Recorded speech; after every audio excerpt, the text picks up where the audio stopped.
મહીસાગર જિલ્લાના વીરપુર તાલુકામાં ભર ઉનાળે સિંચાઈ વ્યવસ્થામાં મોટી ખામી સામે આવી છે, જેમાં સરાડિયા પહાડિયા ગામ પાસેથી પસાર થતી ભાદર માઇનોર કેનાલની લાઇન 3માં ગાબડું પડ્યું છે. કેનાલમાં ગાબડું પડવાથી આસપાસના વિસ્તારોમાં પાણી થઈ ગયું હતું.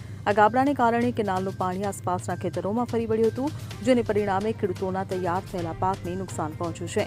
ભાદર કેનાલ સરાડિયા ગામમાંથી પસાર થાય છે. તેની માઇનોર કેનાલની લાઇન પહાડિયા ગામ પાસેથી જાય છે. તો આ ઘટના ભર ઉનાળામાં બની છે, જ્યારે ખેડૂતોની સિંચાઈ માટે પાણીની સૌથી વધુ જરૂર હોય છે. કેનાલમાં પડેલા ગાબડાને કારણે પાણીનો મોટો વ્યય થયો છે, જેથી સિંચાઈ વિભાગ દ્વારા આની તાત્કાલિક મરામત કરાવવાનું જરૂરી બન્યું છે, જેથી ખેડૂતોને વધુ નુકસાન ન પહોંચે. Bureau report CN24 news. હવે જુઓ દેશ દુનિયાની તમામ ખબરો તમારી આંગળીના ટેરવે. ઉઠાવો મોબાઈલ અને Google Play Store પરથી ડાઉનલોડ કરો અમારી CN24 ન્યૂઝ મોબાઈલ એપ.